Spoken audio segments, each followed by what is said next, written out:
Hi, my name is Ashley Goodman, and I am presenting green burial and how you can reclaim your funeral rights. Before I start, though, this presentation can make some people uneasy. Not many people are comfortable with talking about conversations behind death and death practices, and my presentation does explicitly talk about that and embalming practices. And so if this is not something that you would like to see, then please leave. Don't be triggered by anything. So in order to understand how modern funerals have evolved, we first have to go back and view how funerals used to be. Home funerals used to be the norm within the United States. People would actually have funeral parlors in their own homes where they would have wakes and care for their own dead there, washing the body and doing other ceremonial practices. Until the Civil War came about, when hundreds of thousands of soldiers on the fields were dying, and their families still wanted them to come home so that they could give them proper burials and bury them with respect. This required preservation, because you can't transport a body hundreds of thousands of miles within a few days and not have them be decayed. And so this is when embalming practices first started taking place. And with this brought about caretakers and local cemeteries. These caretakers then became recognized as undertakers, who then became recognized as morticians, who then founded the National Funerals Directors Association. And so now with that out of the way, we can understand the different processes of funeral services. First, you start with visitation. However, most visitations require you to embalm a body first, so we're going to talk about that now. So first step in embalming is washing and disinfecting the body, and then the eyes are glued shut. Then the mouth is either wired or sewn shut. A needle is taken and passed through the lower jaw, up through the gum again, through one nostril, through the septum, through the other nostril, down to the gum again, and down again, and then it's tied. Or the mouth is wired shut, in which a tool called a needle injector is injecting wires into your mouth, and then it's tied and cut so you cannot see it. And then the body is drained of all of its blood from its arteries, and then the arteries are pumped with embalming fluids. What are in embalming fluids? Well, things like formaldehyde, methanol, ethanol, however you pronounce that, and dyes. Why do they add dyes? Well, you add dyes in order to recreate a skin tone, because whenever you die, you lose blood and you lose color in your body, and you need to replicate that again somehow. And then a trocar, which is that instrument right there, is inserted into your abdomen, and it punctures all of your organs. And then your organs are then refilled with your embalming fluid. And then cosmetics are applied in order to bring back that lifelike image that you once had before you passed. And then the deceased is then placed in their casket for the visitation, which is either open or closed. Now, modern funerals are dissected into three different categories. You have your visitations, and then you have a funeral service, and then you have your burial services. The funeral service is where memorial services will take place.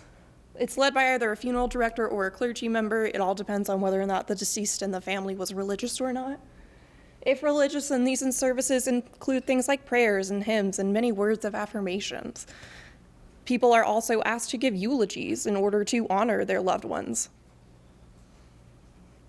The burial services are conducted at graves, tombs, mausoleums, crematoriums. It all matters on where your loved one is being laid to rest. And then after these ceremonial practices take place, the casket is lowered into the ground, and then concrete is poured over the casket because it makes it easier to mow the grass. What is green burial? Green burial is defined as the natural burial of bodies in natural settings. This means that bodies are buried without embalming or other preservation methods. They're buried in biodegradable, non-toxic shrouds or caskets so that those too can decay with the body. There's also no headstone that will be used, as headstones require a remarkable amount of resources. Instead, the body is either marked with trees, plants, or flat rocks. However, in order to find your loved one after they are buried, a geotracker is buried with them so that then you can find them again later on. And then the body is able to decompose naturally into the earth, all with about an average cost of $2,000.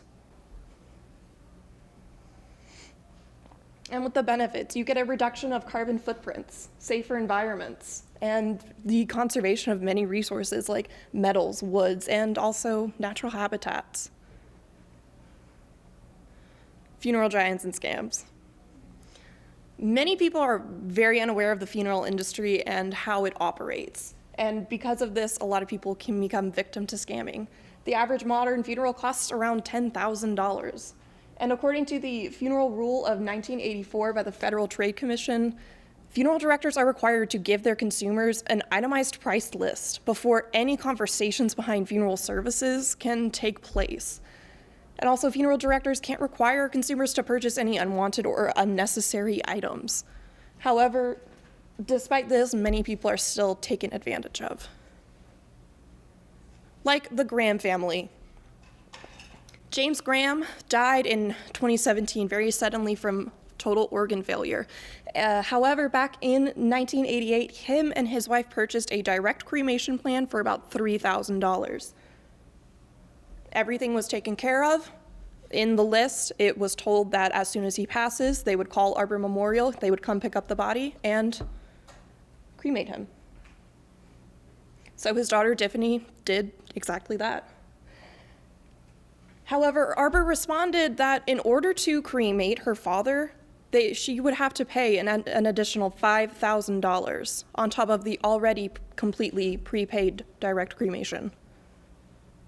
And Tiffany told that this was her financial obligation to pay for these additional services that she did not want, like a $1,400 cremation casket, as opposed to a cardboard cremation casket, which is most commonly used in all practices and is very cost effective. But Arbor said that if she didn't want to pay for this fee, that she could simply pick up her father, put him on ice, and then build him his own casket. The family also asked to see their father one last time before he was cremated, and Arbor declined this request, saying that in order to provide that service, their father would have to be embalmed first in order to spare them from the mental and emotional scarring because of his body being so dead and decayed. This all was about $5,000. And so what did Tiffany do? She walked away with her family and said that she would simply think about it. Whereas in the meantime, she called a different funeral home and arranged a direct cremation for about $2,000, which is what a direct cremation should cost. And then most people would not have the presence of mind to do this, however, unlike Tiffany. They got their money back from Arbor Memorial and an apology from them, saying that they were sorry that their services were inadequate. Now we're getting into how you can reclaim your own funeral rights. You can do so by home funerals. This is the most safe and legal way that you can reclaim your funeral rights. You hold your wake and all of your services in your own home. However, if that is not so much of your speed, then if you're working with a funeral home, ask for a list of your rights. They're already required to give you this in advance, but most people do not abide to this practice. Where you have most control over your burial, however, is in green burials. The family is in charge of all of the services that take place. There's no additional fees, none of that. You are in charge of what happens, and it goes at your own pace.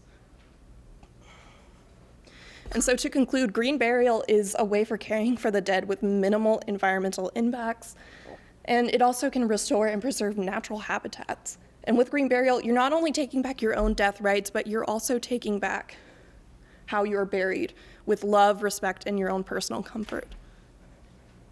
Would anyone here choose a green burial? And then that is all.